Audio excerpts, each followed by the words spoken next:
بسم اللہ الرحمن الرحیم۔ السلام علیکم دوستوں، میں Mureed Saleem, welcome to my YouTube channel Novel Orchid. کیسے ہیں آپ سب لوگ؟ جی تو گائز، آج ہم نے نیو ناول ریڈ کرنا ہے، تو اس سے پہلے اگر آپ نے میرے چینل کو سبسکرائب نہیں کیا تو سبسکرائب کر لیں، ساتھ میں بیل آئیکن پریس کر لیں تاکہ آنے والی ویڈیو آپ کو ملتی رہے۔ ویڈیو کو لائک، شیئر، کمنٹ کرنا نہ بھولیں۔ آئیے جی چلتے ہیں اپنے ناول کی طرف۔ اور لیٹ اس لیے ہوتا تھا کہ میں نے آپ کو بتایا کہ ٹائم کی بہت زیادہ شارٹیج ہے میرے پاس، لیکن پھر بھی جیسے جیسے مجھے ٹائم ملتا ہے میں آپ کے لیے ریکارڈنگ کر رہی ہوں۔ یہ برستی آنکھیں، ترستی آنکھیں، تمہارے ہی سپنوں کو ہر لمحے تراشتی ہوئی، تمہارے آنے کی منتظر رہتی آنکھیں، کبھی آ کر دیکھو تو انہی راہ گزر پر یہ ٹھہری آنکھیں، تمہارے عکسیں جہاں کو کس طرح سے پس منظر پر سجا کر رکھتی ہیں، یہ جیسے بیتے لمحے سنبھال رکھتی ہیں، یہ برستی آنکھیں اب تک کیوں ہیں؟ میری جان ترستی آنکھیں، تمہاری آنکھیں، بے موسم و بے جان منظر پر ٹھہری آنکھیں، کیونکہ کیا ان آنکھوں کی تپش پر، کیا تم لوٹ آؤ گے ایام گردش پر؟ یہ برستی ہوئی بے بس بے نوا آنکھیں، میرے ہمدم یہ میری آنکھیں، تمہارے آنے کی راہ تکتی ہیں، یہ کیوں یہ آنکھیں بہتی رہتی ہیں؟ دیکھو تو ان آنکھوں میں اب بھی وہی شدت پوشیدہ ہے جو میرے اور تمہارے ملن کی ایک کڑی تھی، جب میری آنکھیں تمہاری آنکھوں میں الجھی ہوئی تھی۔ میرے ہمدم، میرے ہم نوا، ان برستی آنکھوں سے پانی چھین لو، ان ترستی آنکھوں کی ویرانی چھین لو، یہ برستی آنکھیں اپنا رکھنا میری جان، ترستی آنکھیں، یہ برستی آنکھیں، ترستی آنکھیں۔ وہ کتنی دیر سے سمندر کے دل نشی و پرکیف نظاروں میں کھوئی ہوئی تھی، سمندر میں بنتی بگڑتی لہریں اس کے وجود میں ہونے والی ہلچل کی واضح ترجمان تھی۔ یوں لگ رہا تھا کہ وقت دھیرے دھیرے تھمنے لگا اور ٹھنڈی فضاؤں پر سر دھیرے دھیرے سے بدل رہا ہو۔ محبت کا کوئی وقت نہیں ہوتا، کوئی خاص سلسلہ نہیں ہوتا، ابتدا کی کوئی بھی کسی طور سے پلاننگ نہیں ہوتی، حدود و قیود اور پابندیوں کا پتہ نہیں ہوتا۔ یوں ہی بے ہنگم سے جذبات کے تحت وہ سوچتی چلی جا رہی تھی، کتنے پل بیت گئے مگر وجود میں ذرا سی جنبش بھی نہ ہو پائی تھی۔ محبت کو چاہتوں کے بند جزیروں میں مقید ہی نہیں کیا جا سکتا، کیونکہ چاہت ہے تو محبت کی محض ابتدا ہوتی ہے، جس کی قید ناممکن ہے اور مشکل بھی۔ یہ ابتدا ہے انسانیت کی اور مقصد تخلیق عشق۔ اسے کب اور کس وقت ہونا ہے یہ کوئی بھی طے نہیں کر سکتا، اس کا وجود کا ارتقاء تو ازل سے ہے اور ابد تک رہے گا۔ محبت اگر وجود کائنات کا مقصد تو ہمیشہ رہے گا، پھر یہ کس طرح سے کسی بھی روپ میں موجود کیوں نہ ہو، اس کا وجود کسی لمحے بھی تخلیق میں آ سکتا ہے۔ یہ تو محبت خود طے کرتی ہے اسے کس سے کس طرح سے ہونا ہے، انسان تو بے بس ہے۔ دھیرے دھیرے جذبات انجان رخ پر بہتے چلے جا رہے تھے تو اشکوں کو انوکھی سی طغیانی مل گئی تھی۔ وہ اشک جو کب سے بہنے کو بے قرار تھے، بہتے چلے گئے اور وجود کی تھکان میں اضافے کا باعث بنے تھے۔ برستی ہوئی آنکھوں کا نیا سیلاب امڑنے لگا تھا تو دل و روح میں اضطراب جاگزیں ہوتا چلا گیا۔ دائیں ہاتھ رخسار پر دھرے وہ آنسوں کو بہتے محسوس کرنے لگی تھی، پھر آنسوں کو محسوس کرنے کے بعد وہ خود پر حیرانی تو رہ گئی، وہ کیا سے کیا بن چلی تھی، اس جگہ پر آ کر رکنا تھا، کب پتہ تھا اسے؟ ایک نظر کر تو پیش کے تنہا منظر پر ڈالی، وہ کب سے تنہا بیٹھی تھی، پاس ہر چیز ہی تنہا اور خاموش تھی، جیسے اس کے ساتھ ساتھ ماتم کر رہی ہو۔ محبت کے وجود میں آنے کا ماتم۔ محبت نہیں ہونی چاہیے ورنہ اپنا وجود کھو جاتا ہے، کچھ بھی اپنا نہیں رہتا، نہ ہی جذبات، احساسات، نہ ہی وجود۔ اپنی پہچان کھو جاتی ہے اور پھر طغیانیوں بے بسیوں کا سفر مقدر ٹھہرتا ہے۔ تنہائی کے بادل، بے چینی کے گہرے آبشار، محبت کا سسکتا وجود گم ہوتا محسوس ہوتا ہے۔ محبت نہیں ہونی چاہیے تھی۔ وہ ایک دم سے چہرہ ہاتھوں میں چھپا کر سسکنے لگی، یہاں تک کہ بے خودی میں بے خودی کی فضا اس کے گرد ڈیرا جمانے لگی، اور پھر رات کی سرخی پھیلنے کا احساس بھی نہ ہو سکا۔ ماضی کی کئی یادیں دھیرے دھیرے دماغ میں سرسراتی محسوس ہوئی۔ مجھے آپ کے ساتھ کہیں نہیں جانا، حالانکہ طلحہ بھائی سے اس نے شاپنگ کی فرمائش خود کی تھی۔ وہ تھوڑا سا لیٹ ہوئے تو اریج نے ان کے ساتھ جانے سے صاف انکار کر دیا۔ ہیں اریجا؟ آئی ایم سوری گڑیا، ٹریفک میں بری طرح سے پھنس کر رہ گیا تھا۔ اوکے چلو سوری کرتا ہوں، وہ اسے منانے والے انداز میں گویا مگر اریج ان کے گڑیا کہنے پر بری طرح مچل کر رہ گی۔ وہ اسے ابھی تک بچی سمجھتے تھے اور بچوں کی طرح ٹریٹ کرتے تھے۔ ڈونٹ کال می گڑیا، I am not a baby now. دل کی بات وہ مشکل ہی صحیح زبان پر آ ضرور رکی تھی۔ انہوں نے اس کے اس انداز پر بغور دیکھا، غصے میں وہ اور بھی خوبصورت لگ رہی تھی۔ سرخ و سفید رنگت میں مناسب سا سراپا اور فٹنگ والا خوبصورت سا سوٹ، ساتھ ہی اسٹائلش بالوں کی کٹنگ اس کی شخصیت کو چار چاند لگا رہے تھے۔ مگر اریج آر بھی ان کے لیے وہی چھوٹی سی پیاری اور معصوم سی لڑکی تھی جو جسے بچپن سے دیکھتے آ رہے تھے، مگر انہوں نے ایک دم سے بدلتی اریج کو ضرور محسوس کیا۔ پھر اپنا خام خیال سمجھ کے سارے خیالات جھٹک دیے۔ تم آج بھی میرے لیے وہی چھوٹی اور پیاری سی کزن ہو، طلحہ بھائی کی رٹ لگائے ہوئے مجھ سے چاکلیٹ کی فرمائش کرتی تھی۔ انہوں نے سر جھکائے ہوئے کھڑی اریج کو پیار سے دیکھتے ہوئے کہا، وہ انہیں کیا کہتی کہ وہ انہیں بھائی نہیں سمجھتی، اپنا مان، اپنی زندگی، اپنا بھروسہ سبھی کچھ ان کے نام کر چکی ہے۔ وہ کیسے کہتی کہ آپ جس لڑکی کو بہت چھوٹا سمجھ کر اسے بچوں کی طرح ٹریٹ کرتے ہیں وہ کتنی بڑی ہو چکی ہے۔ ویسے بھی یہ عمر دھیرے دھیرے جو انسان کو میچورٹی کی طرف لے جاتی ہے، ایک لڑکی خصوصاً تجربات کے مراحل سے گزر کر بہت کچھ سیکھتی چلی جاتی ہے۔ اسے بھی غصہ اس بات پر آتا تھا کہ طلحہ بھائی سے خصوصی پروٹوکول صرف اور صرف اس لیے دیتے کہ وہ آج بھی اس میں بچپن کے روپ کی جھلک دیکھتے تھے۔ ارے طلحہ آ گئے آپ؟ اریج کب سے آپ کا ویٹ کر رہی تھی، خوب لڑائی ہوئی ہوگی نا؟ روشین نے جیسے لانچ میں قدم رکھا دونوں کی جانب بڑھتے ہوئے بولی۔ طلحہ چپ چاپ ناراض سی کھڑی اس لڑکی کی جانب دیکھتے رہے۔ اسے آج بہت غصہ کیوں آ رہا ہے مجھ پر؟ تم کچھ جانتی ہو روشین؟ طلحہ نے اس کے کان کے قریب آہستہ سے کہا اور تیزی سے مڑتے ہوئے سیڑھیاں عبور کرتی چلے گئی۔ دونوں اپنی جگہ پر ساکھ کھڑے رہ گئے۔ بات کوئی اتنی بڑی تو نہ تھی کہ اسے اس قدر بڑھا چڑھا کر ناراضگی کا مظاہرہ کیا جاتا۔ آج پہلی بار طلحہ کو اس کی یہ بات پوری طرح کھلی تھی۔ مانا کہ وہ اس سے بہت پیار کرتا تھا، چھوٹی بہن سمجھ کر خواہش پوری کرتا تھا، مگر اس قدر بدتمیزی کی توقع ہرگز نہیں تھی۔ تمہارا کیا خیال ہے؟ مجھے اسے منانا چاہیے؟ اب روشین کی جانب میں توجہ ہو کر استفسار کیا۔ As you wish. ویسے وہ آپ سے بہت پیار کرتی ہے، سب کچھ برداشت کر سکتی ہے، مگر آپ کی طرف سے لاپرواہی برداشت کرنے کا سوال ہی پیدا نہیں ہوتا۔ دھیرے سے سر جھکاتے ہوئے ہوں کا، اور اس ہوں میں بھی بہت سے خیالات پوشیدہ تھے۔ خالہ کہاں ہے روشی؟ ماما پاپا کے ساتھ پارٹی میں گئی ہیں۔ آپ کھڑے کیوں ہیں؟ بیٹھیے نا، میں آپ کے لیے چائے بناتی ہوں۔ طلحہ جو اس وقت آفس سے سیدھا یہاں آئے تھے، تھکان کی وجہ سے چائے کی شدید طلب ہو رہی تھی، مگر موڈ آف ہو جانے کی وجہ سے بیٹھنے کو جی نہیں چاہا۔ میں چلتا ہوں روشی، ماما ویٹ کر رہی ہوں گی، پھر آؤں گا، وہ کہتے ہوئے گاڑی کی چابی اور موبائل وغیرہ میز پہ اٹھاتے باہر کی جانب طرف بڑھے۔ عریش نے ایسا کیوں بیہیو کیا؟ ایک یہی سوال دماغ کو چوکے لگایا جا رہا تھا۔ گاڑی سٹارٹ کرتے ہوئے مڑ کر گیٹ کی جانب دیکھا اور تیزی سے گاڑی آگے بڑھا دی۔ ماما میں یہ پرپل کلر کی ساڑی پہن لوں؟ بیڈ پر طرح طرح کے ڈریسز بکھرے ہوئے تھے جو کہ مسز عادل، پتہ نہیں اب کیا لکھا ہوا یہ، عریج اور روشین کے لیے لے کر آئی تھی۔ ان میں سے پرپل کلر کی ساڑی جو کہ بےحد نفیس تھی اسے بےحد پسند آئی۔ یہ سب تیاریاں طلحہ کی بہن ماریہ کی شادی کے لیے ہو رہی تھی۔ اس کا کل شاپنگ کرنے کا مقصد بھی کوئی اسپیشل ڈریس خریدنا تھا جو کہ پورا نہ ہو سکا۔ اس کے بعد سے طلحہ اور اس کے درمیان بات چیت نہ ہو سکی۔ اندر ہی اندر بے چینیوں کا گہرا سمندر موجود تھا۔ کئی خیالات، جذبات اور احساسات روح میں اتر کر اضطراب کو دعوت دے رہے تھے۔ تم ساڑی پہنو گی مہندی کے فنکشن میں؟ بیٹا تمہیں کوئی تجربہ بھی نہیں ہے، کین یو مینیج؟ ماما نے اس کے قریب آتے ہوئے پیار سے کہا۔ جی ماما، آئی کین مینیج۔ وہ سر کو پھر سے اٹھا نہیں سکی۔ کیا کہتی؟ وہ تو اس شخص کا دل جیتنا چاہتی تھی۔ وہ تو بس یہ چاہتی تھی کہ طلحہ داؤد اسے سراہے، اس کی تعریف کرے، وہ اس کی جذبات اور احساسات کی آبیاری کرے، مگر یہ کس حد تک ممکن تھا اسے اس بات کی بھی کوئی پرواہ نہیں تھی۔ وہ تو بس انجان رستوں کی مسافر تھی۔ اسے تو یہ بھی نہیں پتہ تھا کہ ان راہوں میں کانٹے کس قدر ہیں، کس حد تک اسے چلنا ہے، کس حد تک ان کانٹوں سے بدن کو زخمی ہونا ہے۔ محبت کا ہونا تو طے تھا، مگر ان رستوں سے الفت کے آگے کی حدیں اسے کب معلوم تھی۔ ماما نے اسے ساڑی پہننے کی پرمیشن دے دی تو خوشی روح و بدن میں سرایت کرتی محسوس ہوئی۔ وہ پہلی بار اس شخص کے لیے تیار ہو رہی تھی۔ وہ اسے سراہے گا، وہ اسے دیکھے گا تو شاید نگاہیں ساخت بھی ہو جائیں گے۔ وجود یہ سراپا سبھی کچھ اسی کا تو تھا۔ وہ ذرا کی دیر میں محبت تو کرتا، پھر التفات محبت تو کرتا، پھر اوہ وہ کن سوچوں کی ہمسفر ہوئی تھی۔ روشین نے اس کے چہرے پر بکھرے دھنک رنگ بخور دیکھے۔ وہ چاہ کر بھی ان دھنک رنگوں کی چاشنی کا پتہ نہ لگا سکی تھی۔ سامنے عریج کمال کھڑی تھی، اس کی چھوٹی بہن، مگر اب چھوٹی کب رہی تھی۔ یہ وقت بے وقت کی کھلاہٹیں، مسکراہٹیں، یہ لمحے لمحے میں کھو جانا، یہ جنوں کیسی ہنسی، وہ جو اپنے کمرے میں چپ چاپ بیٹھے ہوا کرتی تھی۔ عریج ہمیں دیر ہو رہی ہے، تیار نہیں ہونا؟ روشین نے ساڑی کے رنگ میں کھوئی عریج کو کہا۔ وہ چونک کر سیدھی ہوئی اور ڈریسنگ روم کی جانب بڑھنے لگی۔ روشین نے اس کی کیفیت کو محض عریج کی معصومیت سمجھا اور شوق ہی سمجھا۔ سر جھٹک کر ماما کی طرف متوجہ ہوئی جو کہ الماری میں سوٹ ہینگ کر رہی تھی۔ مہندی کا فنکشن ریاض ہاؤس میں ارینج کیا گیا۔ کمال صاحب تو بزنس کی ڈھیر مصروفیت کی وجہ سے نہ آ سکے، مگر عریج، روشین اور مسز کمال وقت سے پہلے پہنچ گئے تھے۔ کیا ہو گیا میرے بیٹے کو؟ میرا بچہ ہے نا، وہ رینگتا آیا اس روم میں اکیلا، ہوں اب ادھر بیٹھا تڑیاں لگا۔ کیا ہوا؟ تڑیاں لگا رہا ادھر بیٹھا ہوا۔ گیٹ سے داخل ہوتے ہوئے پل بھر کو قدم ڈگمگانے ضرور لگے تھے، مگر وہ پھر سے سنبھلی تھی۔ لوگوں کی بے انتہا گیدرنگ سے ایسا محسوس ہوا کوئی چل نہیں پائے گی، قدم جام ہو جائیں گے اور وہ یہیں پر کھڑی رہ جائے گی۔ طلحہ سے ناراضگی بدستور قائم و دائم تھی۔ وہ نازک سا سراپا بےحد دلکشی لیے دھیرے دھیرے چلتی آخر کار گیٹ سے اندر داخل ہو ہی گیا۔ آنٹی نے دیکھتے ان کی طرف لپکی تھی۔ ماما اور روشین ملنے کے بعد وہ اس سے ملنے کے لیے بڑی تو بے ساختہ مسکرا اٹھی۔ طاہرہ، ہماری عریج تو بہت بڑی اور پیاری ہوگی ہے، میری جان آج سب سے زیادہ خوبصورت لگ رہی ہے۔ آنٹی نے اس کے گال پر بوسہ دیتے ہوئے خود سے لگا کر ڈھیروں پیار کر ڈالا۔ وہ خود میں سمٹ کر رہ گئی، شرم سے پلکیں جو جھکی تو اٹھ نہ سکی۔ طلحہ بھائی کہاں ہیں آنٹی؟ نظر نہیں آ رہے۔ روشین نے ذرا کی ذرا لان میں نگاہ دوڑاتے ہوئے پھر آنٹی نے لے کر اس جانب چلی آئیں جہاں ماریہ کو مہندی لگانے کا انتظام ہونا تھا۔ طلحہ کے بزنس پارٹنرز آئے ہوئے، ان کی مسز اور فیملی تو ان کی کمپنی دینے میں مگن ہے۔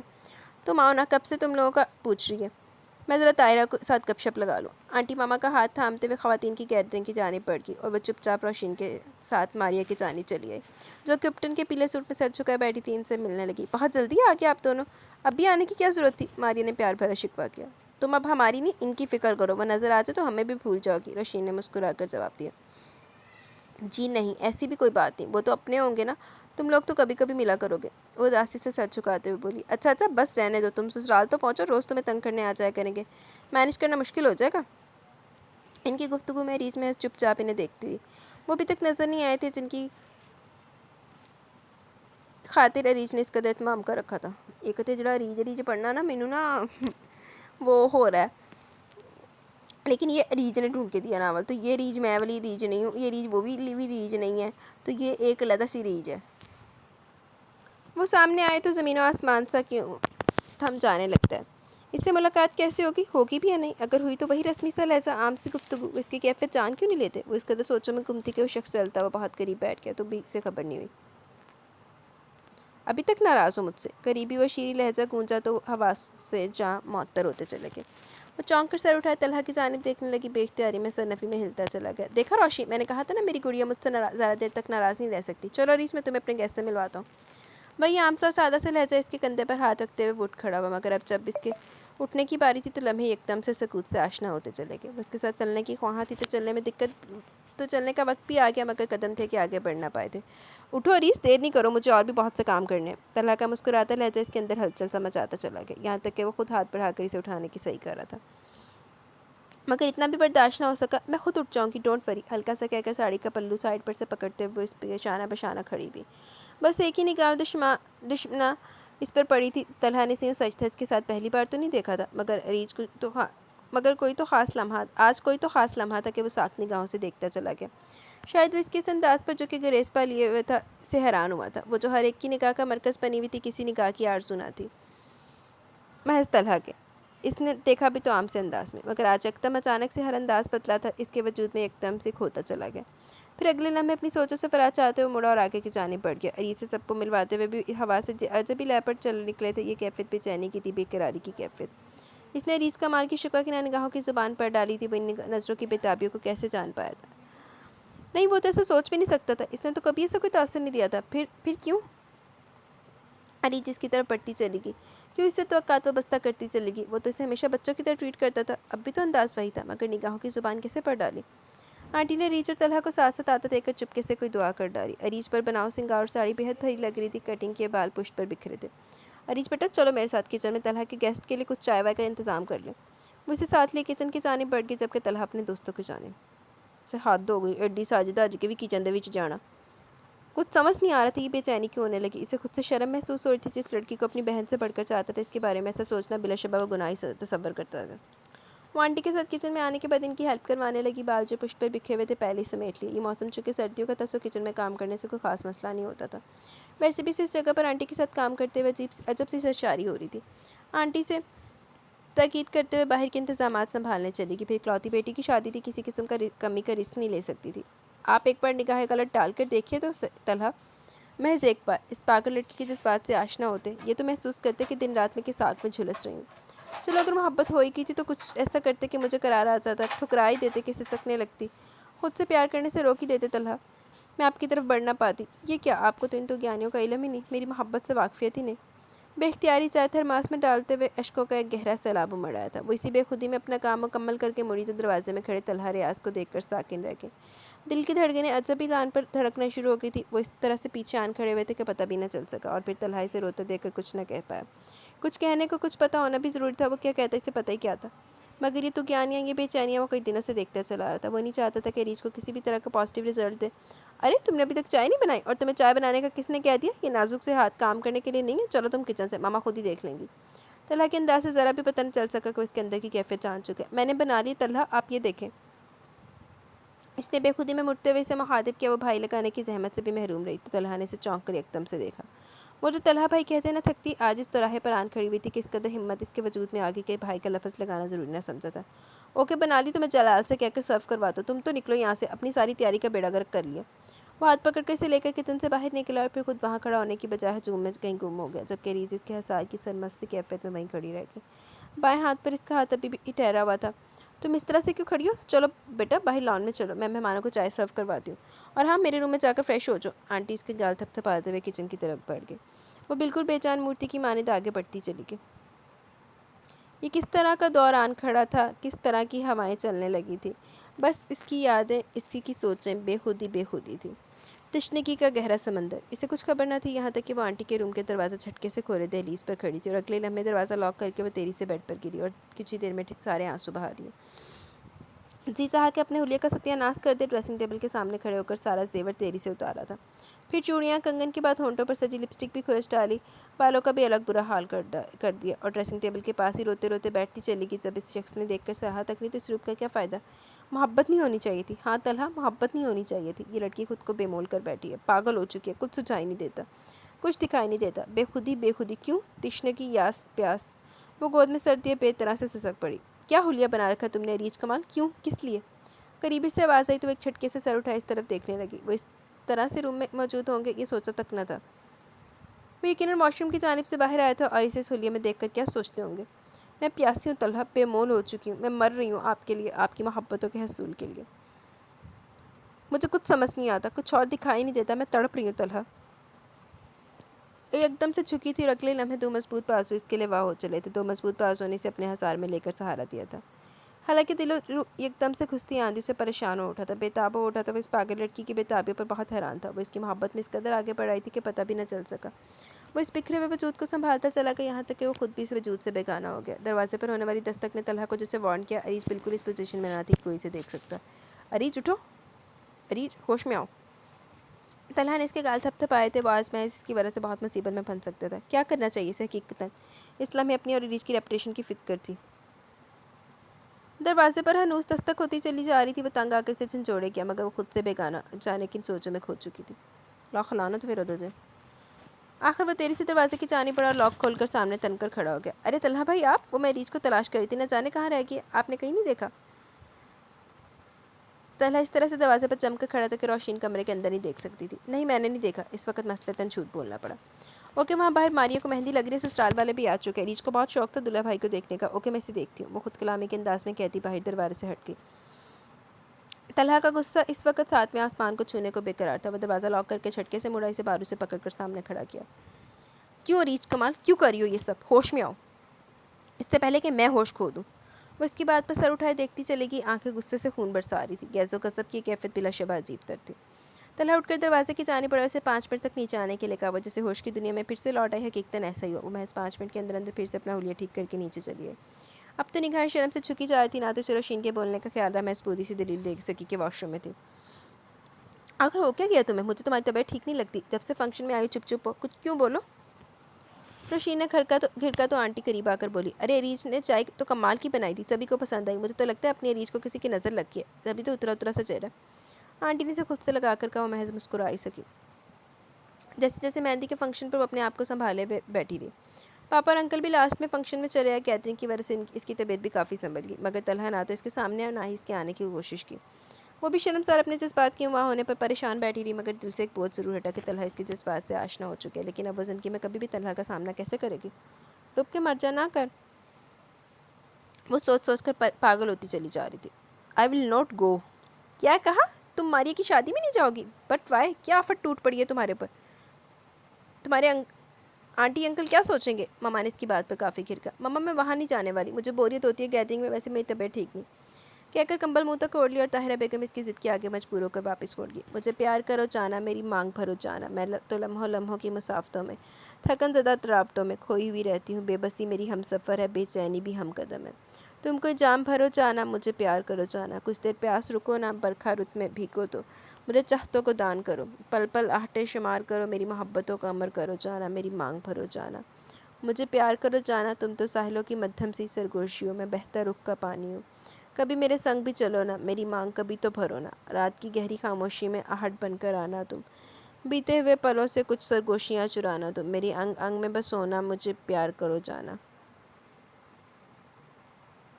میری مانگ بھرو جانا، میں کب سے ہوں منتظر جاں، کسی شام کو یہاں رکو نا، میری چاہتوں کو امر کرو نا، مجھے پیار کرو جانا، میری مانگ بھرو جانا۔ لیٹے لیٹے کتنے پل گزر کے وہ محبتوں کی پرسکون وادیوں میں جا ٹھہری تھی، جہاں پھولوں کی خوشبو تھی، کلیوں کی مہک، ساون رت پر بہتی برکھا، بھیگی بھیگی سی پھوار کا موسم، کانٹوں سے بہت دور۔ یہ محبت کی وہ تخلیاتی دنیا تھی جسے وہ ہر لمحے تراشتی رہتی تھی، جس کی وہ ہر لمحے منتظر رہتی تھی، جبکہ جو محبت کرتا ہے وہ یہ نہیں سوچتا وہ کون ہے کیا ہے، وہ تو بس محبت کی تخیل کے رخ پر بہتا چلا جاتا ہے، اسے محبت میں کاتی چلی جاتی ہے، وہ شخص خود کو محبت کے سپرد کے بے خودی کا ہم سفر ہو جاتا ہے۔ وہ بھی تو کوئی عام اور ناپختہ سوچ کی لڑکی نہیں تھی، بلکہ مگر وہ میچورٹی کی تمام حدوں کو چھو کر بھی نہیں گزری تھی جن پر سے طلحہ ریاض گزرا تھا۔ وہ خود کب جانتی تھی کہ لمحوں میں کچھ لمحے اسے بے وقت کر دینے کو بھی ہوں گے۔ پھر جب طلحہ کے بارے میں سب کچھ جان چکے تھے، اسے اپنے وجود پر بے حد غصہ آ رہا تھا، بس نہ چلتا کہ خود کو ختم کر دیتی۔ اپنی سوچوں میں گم اسے یہ بھی نہ پتہ چلا کہ سب لوگ جا چکے ہیں، بس گاڑی کے سٹارٹ ہونے کی آوازیں سن پائی۔ کیوں کیا اس نے خود کو بے موت؟ طلحہ کی نظر میں اس کی کیا امیج بنی ہوئی ہوگی، کیا اہمیت رہی ہوگی، وہ اس سے کس قدر نفرت کرنے لگیں گے؟ بس یہی سوچ سوچ کے دماغ خراب ہوئے چلا جا رہا تھا۔ تنگ آ کر وہ کمبل کو چھٹک کر اٹھی اور واش روم سے فریش ہونے کے بعد ٹی وی لاؤنج میں چلی گئی۔ ٹی وی آن کرتے اپنی پسندیدہ مووی دیکھتے ہوئے وہ اپنی سوچوں کو چھٹکنے کی ناکام کوشش کرنے لگی۔ مہرا بی بی، وہ ملازمہ کو آواز دے کر پھر سے ٹی وی میں مگن ہوگی۔ ملازمہ کے آنے پر اسے کچھ کھانے کے لیے لانے کو کہا۔ مجھے بھوک لگی ہے مہرا بی بی، آپ یوں کیوں کھڑی ہیں؟ جو کچھ بھی ہو لے آئیں۔ وہ بی بی جی میں نے تو آج کھانا نہیں بنایا۔ واٹ، دماغ خراب ہے آپ کا؟ ماما کو پتہ نہیں تھا میں گھر پر ہوں اور وہ خود جا رہی تھی تو آپ کو کہہ کر تو جاتی۔ وہ حقیقتاً بھوک سے بلبلا اٹھی۔ کسی کو میری فکر نہیں، سبھی چلے گئے چھوڑ کر، اب مجھے بھوکا ہی رہنا ہوگا۔ آنسو تو جیسے بات بات پر نکلنے کے عادی ہو گئے تھے۔ وہ صوفے پر کشن کے سہارے لیٹی مووی دیکھنے میں مگن تھی جب ڈور بیل بہت دیری سے بجی۔ ملازمہ نے دروازہ کھولا، وہ اندر آنے والی ہستی کو دیکھنے کی قطعاً شوقین نہ تھی، سو لیٹے ہوئے اپنے کام میں ہنوز مگن رہی۔ تم ایسا کیوں کر رہی ہو ریچھ؟ طلحہ کی آواز پر ایک دم سے سیدھی ہوئی۔ اس پل وہ آسمانی کلفتار سوٹ کے ساتھ پشاوری چپل پہنے بہت ہی ہینڈسم اور سمارٹ لگ رہے تھے۔ نگاہیں ان کے خوبصورت سراپے سے الجھی تو ہٹ نہ سکی، مگر پھر اس نے نگاہوں کو سمیٹنا پڑا۔ کیا چاہتی ہو تم؟ وہ قریب پڑے صوفے پر بیٹھتے ہوئے بولے، انداز تھوڑا سخت تھا۔ میں نے کیا کیا؟ جب میں یہی تو مسئلہ تمہارا، کچھ نہ کرتے ہوئے بہت کچھ کر جاتی ہو۔ خیر تم اب ماسٹرز کمپلیٹ کر چکی ہو، آگے کیا کرنے کے ارادے ہیں؟ یہ کوئی وقت ہے ان باتوں کا؟ مگر طلحہ صاحب کو کون روکے؟ مجھے کچھ نہیں کرنا، مگر میں چاہتا ہوں کہ تم کچھ کرو۔ انداز کافی پروکار اور ذومانی تھا، وہ ٹھٹک کر دیکھنے لگی۔ میں چاہتا ہوں کہ تم اپنا ٹیلنٹ اور اپنی ذہانت فضول کاموں میں ضائع مت کرو، پاپا کے ساتھ ان کا بزنس سنبھالو، یہ ان کی خواہش ہے۔ اور آپ کی خواہش؟ وہ نہ پوچھ سکی کہ اے اچھے اور خوبصورت انسان، مجھے لے کر تم کیا سوچتے ہو؟ تم مجھ سے کیا توقع رکھتے ہو؟ تم میرے بارے میں کیا رائے رکھتے ہو؟ وہ سر جھکائے ان کی بات سن رہی تھی۔ دیکھو ریچھ، ابھی تم بہت چھوٹی ہو، بلکہ مجھ سے پورے 8 سال چھوٹی ہو۔ یہ فرق ہمیشہ سامنے رکھا کرو، واضح رہے کہ تمہاری سوچ اور تمہاری فیلنگز مجھے کچھ بھی غلط کرنے پر مجبور کر سکتی ہیں۔ لگتا تھا آج وہ صاف صاف اور واضح بات کرنے کے موڈ میں تھے۔ آپ میرے ایموشنز اور میری فیلنگز کی توہین کریں طلحہ صاحب، یو آر انسلٹنگ می۔ وہ مشکل کہہ سکی۔ واٹ نان سینس، طلحہ کے ساتھ بھائی لگایا کرو۔ تم مجھ سے کل بھی چھوٹی تھی اور آج بھی چھوٹی رہوگی، ان سب بکواس سے کچھ نہیں ہونے والا۔ اوکے ناؤ گیٹ اپ، اٹھو اور چلو میرے ساتھ، سب تمہارا ویٹ کر رہے ہیں۔ نہیں مجھے آپ کے گھر نہیں جانا، نہیں جانا وہاں جہاں آپ… شٹ اپ ریچھ، کیا ہو گیا تمہیں؟ تم ہمارے رشتے پر دھبا کیوں لگانے چلی ہو؟ تم کل بھی جتنی عزیز تھی آج بھی اتنی عزیز ہو، مگر وہ رشتہ قطعی یاد رکھنا۔ وہ مشتعل ہو کر اس کے سامنے کھڑے تھے۔ کیوں آپ مجھ سے وہ رشتہ نہیں بنا سکتے؟ کیا وجہ ہے طلحہ؟ آپ مجھے بتائیے، میں کیوں آپ کی بیوی نہیں بن سکتی؟ مجھے آپ کی بیوی بننا ہے، ہاں آپ سے شادی کرنا چاہتی ہوں میں۔ Then why you can't understand? Talha کا ہاتھ بے اختیاری اٹھا تھا، وہ تھپڑ اس قدر زور کا تھا کہ ریچھ اپنا توازن برقرار نہ رکھ سکی، صوفے پر گری تھی۔ وہ انگلی اٹھا کر اسے تنبیہ کرتے ہوئے چلے گئے اور وہ بے طرح سے رو دی۔ آہستہ آہستہ سے اسے دور جا رہے تھے، اسے روتا چھوڑ کے، مگر وہ کچھ بھی نہ کر سکے، کچھ بھی تو نہ کہہ سکے۔ چانڈے تک کھا کے پہ گئی نا رام نا پر فٹے منہ تیرے تو ساڑا نا ہی ڈبویا۔ یہ محبت ہے ہمدم، گہری محبت، یہاں رشتوں کا ایک نیا سلسلہ چلتا ہے، پیار کو نیا راستہ ملتا ہے، یہاں عمر کی قید کیسے، یہاں لمحوں کی خبر کیوں کر۔ یہ محبت ہے ہمدم جو دلوں کو معطر کر رکھتی ہے، تشکر کے پل تذکیر کرتی ہے دو دلوں کو قریب لا کر، انہیں آب و قہر کرتی ہے۔ تم کیا سمجھو گے یہاں پر میں اور تم کون ہے؟ یہاں تو بس روحوں کی حکمرانی ہے، پیار کی بہتی ہوئی کہانی ہے۔ یہ محبت ہے ہمدم، گہری محبت بے انتہاؤں کے بنا، حدوں سے ہٹ کر، پابندیوں سے پرے۔ یہ محبت ہے ہمدم، گہری محبت۔ ہمارے کی شادی کا سلسلہ ختم ہوا تو پاپا نے اسے خود بزنس جوائن کرنے کو کہا۔ وہ یوں بھی گھر رہ کر بور ہو گئی تھی، مگر وہ پاپا کے ساتھ آفس کیسے جائے؟ ابھی تو وہ بزنس کے الف بے سے بھی واقف نہیں تھی۔ اس نے اسے پاپا کے سامنے پیش کیا تو وہ کچھ کورس وغیرہ کر لے۔ فراغت میں کرنے کو اور بھی بہت کچھ تھا، تبھی انکل ریاض نے پاپا کو مشورہ دیا کہ اگر بزنس سیکھنا چاہتے تو طلحہ سے بہتر سے کوئی بھی اچھی طرح سے گائیڈ نہیں کر سکتا۔ اے اللہ، طلحہ کا نام بابا کی زبان پر آتا دیکھو پل بھر کے لیے مضطرب سی ہوگی۔ نہیں، وہ اس شخص کے سامنے قطعاً نہیں جائے گی جس نے اسے پل بھر میں بے مول کر کے رکھ دیا۔ یہی سوچتے سوچتے وہ تنہا گاڑی لے کر ساحل کے قریب آن بیٹھی، جہاں وہ خود سے بے نیاز سوچتی چلی جا رہی تھی اور کہہ رہی تھی کہ محبت کو نہیں ہونا چاہیے تھا، قطعاً نہیں، یہ بے مول کر دیتی ہے، بے بس کر دیتی ہے۔ روتے روتے وہ کسی خاص فیصلے پر پہنچی تھی۔ محبت میں صبر نہ ہو تو بے قراری و بے چینی بڑھنے لگتی ہے، دکھ و یاس کی عجب سی کیفیت روح و بدن کے ہر درد و بام پر الجھنے لگتی ہے۔ محبت میں صبر آنا یقیناً بہت ہی خوبصورت فعل ہے، بید پارے کا دور دور سے گزرنا ہو۔ اگر محبت ہے تو بس چپ چاپ محبوب کو چاہا جائے، محبت کی پرستش کیے جاؤ، کیونکہ یہ امر ربی ہے، اسے کب اور کس وقت ہونا یہ تو طے ہے، اور یہ تو اس ذات کا فیصلہ ہے کہ انسان کو کس حد تک آزمانا ہے۔ یہ فیصلہ تو اس نے کرنا ہے کس کو کس کی اور کس قدر محبت دان کرنی ہے۔ پھر انسان کون ہوتا ہے اپنا فیصلہ کرنے والا؟ وہ بے اختیار ہے، تو اختیار کا موسم کیسے ہے؟ اگر محبت ہے اس کے روح و بدن کے انگ انگ میں اترنا ہی ہے تو وہ اس سے روکے کیسے؟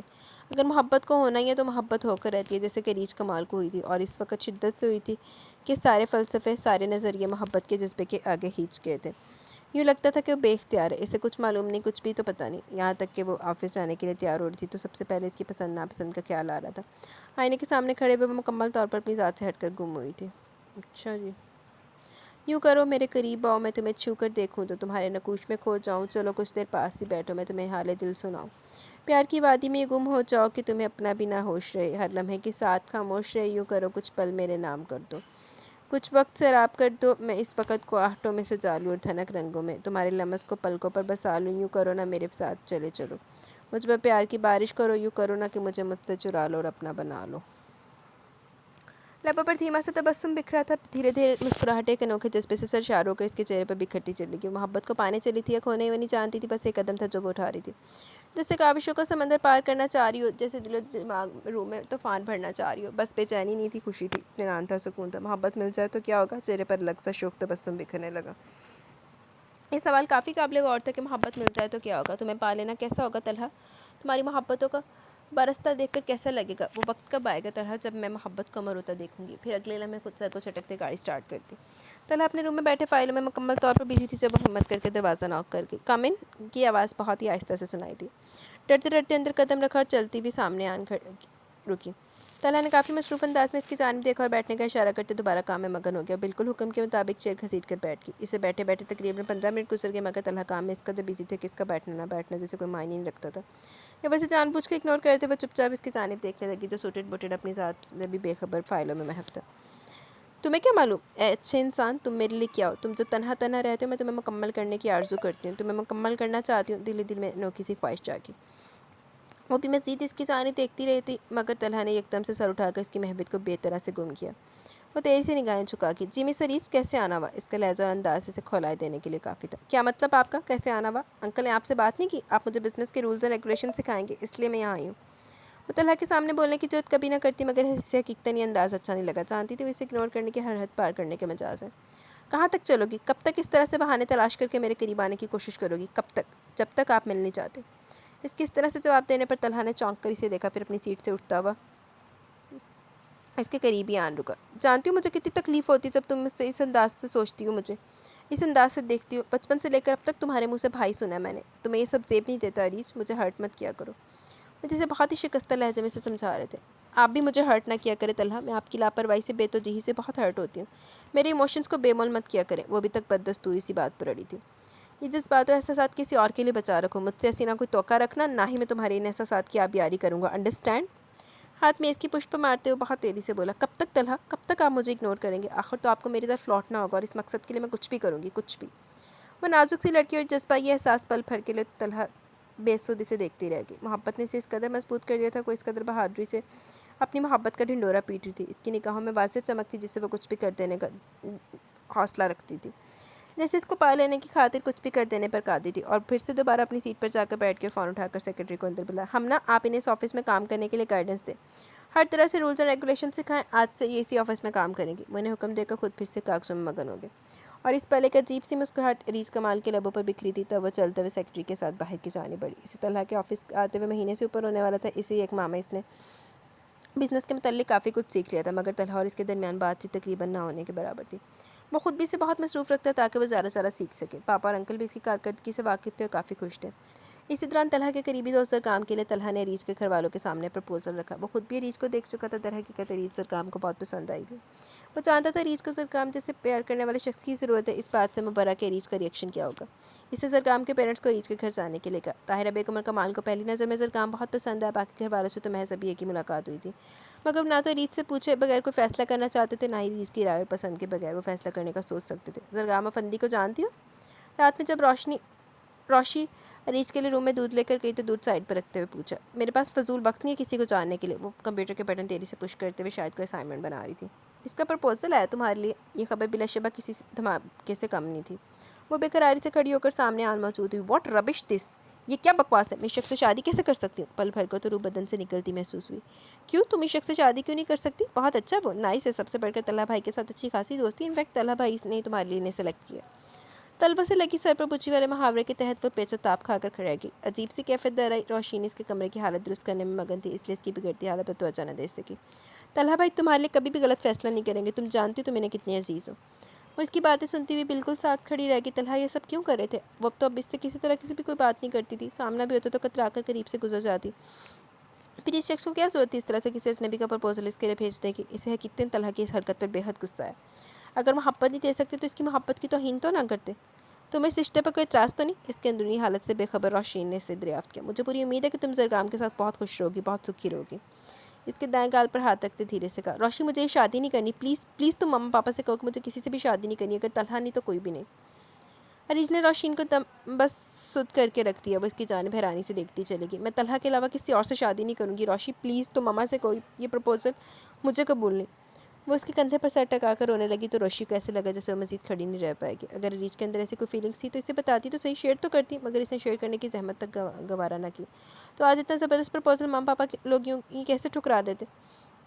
تم بھی تو ہو روشی، تم جب زرگام کے بارے میں اتنا کچھ جانتی ہو تو تم کیوں نہیں اس سے شادی کر لیتی؟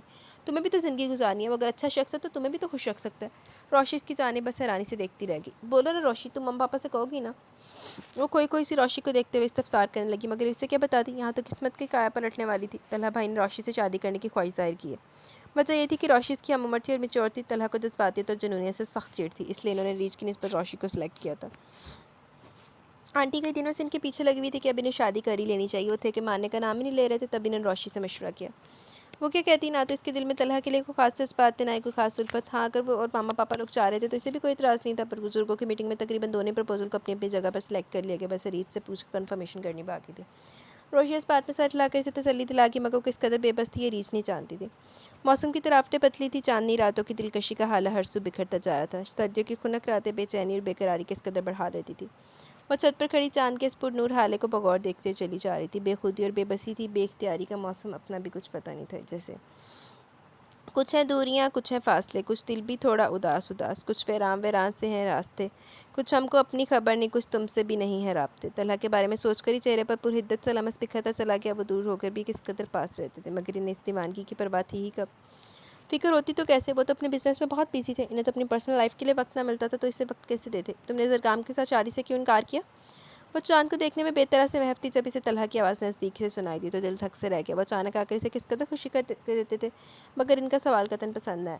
میں نے سنا ہے کہ جس سے محبت کیجیے شادی بھی اسی سے ہونی چاہیے، زندگی خوشگوار اور پرسکون گزرتی ہے۔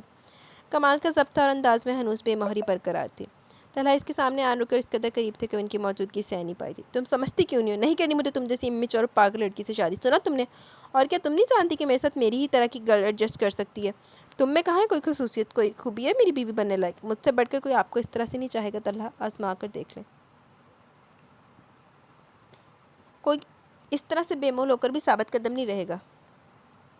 مجھے نہیں چاہیے تمہاری محبتیں، یہ سب چاہتے اور محبتیں اس شخص کے لیے رکھو جو ان کی قدر کر سکے۔ عجب بے رخی سے جواب دیا۔ کبھی تو طلحہ، کبھی تو مجھے سمجھ بھی پائیں گے آپ۔ میں آپ کی زندگی سے ہمیشہ کے لیے بہت دور جانے کے لیے تیار ہوں، مگر پلیز یہ بے رخی اور بے اعتنائی مت برتا کرے، میری محبت اور چاہتوں کو بے مول مت کیا کرے طلحہ، پلیز۔ طلحہ کو اس کی طرف دیکھتے ہوئے کس قدر دقت پیش آئی تھی بس وہی سمجھ سکا۔ وہ سمجھتا تھا کہ سب جو ریچھ کر یہ محض وقتی جذباتی تھے، محض پاگل پن، مگر وہ حقیقتاً اس کی ہمت اور حوصلوں کو داد دیے بغیر نہ رہ سکا۔ میرے اجنبی، میرے آشنا، تجھے حرف حرف میں دعا لکھوں، کوئی ایسا وصل نصیب کر تجھے چاند تارے ہوا لکھوں۔ اگر نہ بن سکوں کبھی تیرا تو حیات کو میں فنا لکھوں، اگر نہ ڈر ہو کفر کا مجھے تو میں تجھے اپنا خدا لکھوں۔ یہ زندگی قدم قدم پر تیری یاد سے جواں رہے، میری اجنبی میرے آشنا، میں تجھے کبھی نہ جدا لکھوں۔ ریچھ نے اس کی جانب دیکھتے ہوئے کوئی پیاری سی خواہش کی تھی۔ اب وہ جو فیصلہ کرنے جا رہی تھی اس پر عمل کرنا قطعاً آسان نہیں تھا، مگر اس کے علاوہ اب کوئی حل بھی نہیں تھا۔ جیسے تیسے کہہ کے اس نے فی الحال اپنے پرپوزل کی بات کو کلوز کیا۔ اس کا خیال تھا کہ وہ بھی تو بزنس کو تھوڑا ٹائم دینا چاہتی تھی۔ اگر تم اس کام کو التوا میں نہ ڈالتی تو طلحہ اور روشی کے ساتھ ساتھ تمہاری اور زرگام کی بات پکی ہو جاتی۔ ماما کی بات پہ حیرانی سے انہیں تکتی رہی۔ نگاہ سامنے کھانا کھاتی ہوئی روشین کی جانب اٹھی تھی۔ وہ بھی جیسے اس سے نگاہیں چرانے لگی، مگر ماما پاپا نے اسے اچھا خاصا لیکچر دے ڈالا۔ نہ جانے زرگام نے کیا کھول کر پلایا تھا کہ سبھی اس کے گن گاتے ہوئے نظر آتے تھے۔ وہ اپنے زخمی دل کو سنبھالنے کی صحیح کرتی ہوئی چپ چاپ وہیں بیٹھی رہ گئی۔ کوئی کتنی کوشش کیوں نہ کر لے، کسی کو اپنی مرضی سے اس وقت تک حاصل نہیں کر سکتا جب تک نصیب میں نہ لکھا ہو، جب تک قسمت کا فیصلہ اس کے حق میں نہ ہو۔ وہ کب تک اپنی محبت کا پرچار کرتی، کب تک اس شخص کے سامنے اپنی محبت کا سوال کرتی؟ وہ تو سراپا محبت تھی، اسے چاہے جائے تھی، جو اپنا تھا یا نہیں اس بات سے بے نیاز، مگر اب یکدم سے نہ جانے کیوں جذبات کی کایا پلٹنے لگی۔ اپنی منمانی اور ضد کرنے سے اسے کیا ملا تھا، اب کیا ملنے والا تھا، یہ بات سمجھ سے باہر تھی۔ پھر بس ایسے خود کو سنبھالنے کی صحیح کرتی چلی کہ اس نے مشیت الہی جان کر کسی بھی فیصلے پر نہ تو اعتراض کیا، نہ ہی سوچا تھا کہ ماما پاپا سے بھی کہہ دے کہ وہی کرے جو ان کا دل چاہتا ہے۔ انہیں تو گویا خوشیوں کا خزانہ مل گیا۔ وہ ریچھ کی رضامندی جان کر چپ چاپ اپنے فیصلے پر سوچ بچار کرنے میں لگ گئے۔ اسے لگا تھا کہ جینے کا کوئی مقصد نہیں رہا، پھر جس طرح سے جیا چاہتا فرق تو نہیں پڑتا۔ وہ کئی دنوں سے آفس بھی نہیں گئے، اپنے روم میں لیٹی انجانی سوچوں میں مگن رہتی، کسی بھی بات کا جیسے ہوش ہی نہیں تھا، مگر ماما پاپا کے سامنے کمال ضبط سے خود کو کمپوز کر رکھا تھا۔ اس دن بھی موسم بے حد خوبصورت ہو رہا تھا، کالی گھٹائیں آندھی اور بارش کا پتہ دے رہی تھی۔ اریچ لان میں بیٹھی چائے پینے کے ساتھ ساتھ آفس کی فائلز دیکھنے میں مگن تھی۔ بابا نے ان دنوں اس کے ذمے بہت اہم کام لگایا تھا، تمام اکاؤنٹس اسے چیک کرنے تھے، اس لیے اس کے بارے میں انفارمیشن اکٹھی کری تھی۔ اسی اثنا میں کھلے گیٹ سے گاڑی اندر داخل ہوئی۔ گاڑی میں بیٹھے شخص پر نظر پڑتے روح تک سیراب ہوتی چلی کہ کتنے دن گزر چکے تھے اس شخص کو دیکھے ہوئے، اس بات کیے ہوئے خود کو مار تو وہ چکی تھی، مگر سامنے دیکھ کر ایک لگن سی بڑی تھی۔ پھر اگلے پل خود کو کمپوز کرتی اس سے یوں بے نیاز ہو کہ جیسے شخص کے آنے جانے سے کوئی فرق نہ پڑتا ہو، اس سے دور دور تک کوئی رشتہ نہ ہو۔ اس کا خیال تھا طلحہ وہاں رکے گا نہیں، مگر وہ چلتے ہوئے سامنے والی چیئر گھسیٹ کر بڑے آرام سے براجمان ہوئے تو اندر ہی اندر اشتعال سا بڑھنے لگا۔ تم آفس کیوں نہیں آ رہی؟ میں کام کے معاملے کوئی کمپرومائز نہیں کرتا، نہ ہی بنا لیو کے کسی کو بنا بتائے چھٹی کرنے کی اجازت دیتا ہوں۔ کیا وجہ تمہاری غیر حاضری کی؟ اس پر وہ سمپل براؤن کلر کی شلوار قمیض پہنے ہوئے تھے، دائیں ہاتھ اپنے پرانے سٹائل اور عادت کی وجہ سے تھوڑی پر پھیرا تھا۔ وہ اپنی سعادت کی وجہ سے کتنے اچھے لگتے، کس قدر اچھے لگتے تھے، یہ ریت سے بہتر کوئی بھی نہیں جانتا تھا۔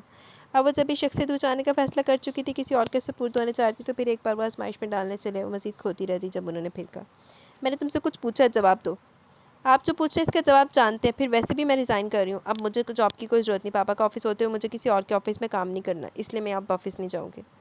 طلحہ نے ورطہ حیرت میں ڈوبی کیفیت سے اسے دیکھا، کتنی بدلی بدلی لگ رہی تھی وہ۔ کچھ دنوں پہلے کہ اس کے سامنے کھڑی اپنی محبت کا اعلان کرتی اور محبت کی جیت پر دلائل دے رہی تھی، اس سے اس کی محبت مانگ رہی تھی، اور آج کی ریچھ کوئی اور رستہ اختیار کرنے چلی تھی، کسی اور راستے کی مسافر ہونے چاہ رہی تھی۔ کچھ دیر تو اسے دیکھے کہ پھر چہرے پر زہر کن سی مسکراہٹ ٹھہری تھی۔ تم نے ہر بات کو مذاق سمجھ رکھا ہے، تم اس لیے شاید اس بات سے ناواقف ہو کہ میرے آفس میں جاب کرنے کی شرط یہ ہے کہ تم 2 سال سے پہلے جاب نہیں چھوڑ سکتی، اس لیے بچپنا چھوڑو اور سیدھی طرح سے صبح آفس آؤ۔ وہ ہاتھ اٹھا کر بہت سخت الفاظ میں نرمی سے کہہ گئی، مگر ریچھ کو کوئی فرق نہ پڑا، تبھی بولی، 2 سال تو بہت دور کی بات ہے، میں 2 منٹ وہاں کام کرنے کی روادار نہیں ہوں، ویسے بھی اب میری شادی ہونے والی، زرگام کو میرا جاب کرنا پسند نہیں۔ کیا کمال کا تیر چلایا تھا، اور یہ الفاظ جان بوجھ کر کہے تھے، اس کا رد عمل جاننے کے لیے نہیں بلکہ اپنی زندگی میں زرگام کی ویلیو کا اندازہ لگوانے کے لیے، حالانکہ ایسا کچھ تھا ہی نہیں۔